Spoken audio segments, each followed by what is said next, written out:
So probably the number one question that I get is how and when am I going to get my money back?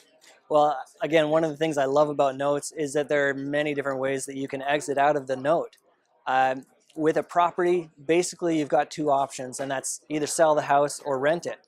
I would add a third one to that most people don't know about, which is seller finance. And that's a great strategy, and it's creating a note, and I really love doing that. I'll add a couple more. When you buy a note, essentially you're now the bank. And as a bank, you've got a couple more options that you didn't have just as a property owner. I'll start with one of the ones that's most basic and the one that probably most people know about, which is foreclosure. Foreclosure is definitely part of this game.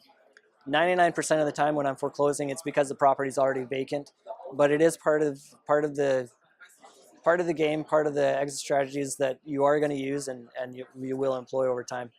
So that's one way, is you can do a foreclosure on the property. Another one is, instead of doing a foreclosure, if I'm able to talk to a borrower, almost always I'm able to get, it's called a deed in lieu of foreclosure, which means the borrower will deed the property over to me in exchange for wiping out their debt. And I've got ways of doing that, and most borrowers are actually very grateful and happy to be able to do that if I can talk to them. Another way to exit out of a loan is a short sale or a short payoff. This is where we agree with the borrower. They sell the property. At this point, remember, I don't own it. I'm just the bank. I don't own the house. They do.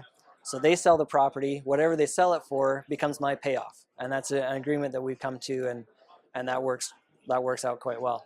If they have maybe another way to raise some capital where they can pay me out at a discounted rate, maybe not the total amount that they owe me, but a discounted rate, then I'm more than willing to work with them on that as well. And last but not least, there's a loan modification. A loan modification is one of my favorites because it helps homeowners actually stay in their home and really recover. It's a way to help them to stay there and come up with terms that are going to be beneficial to both them and me as the investor. And it's really a great thing. There are so many different ways that can go. We just come up with whatever terms are going to be agreeable to the both of us, and that works out quite well.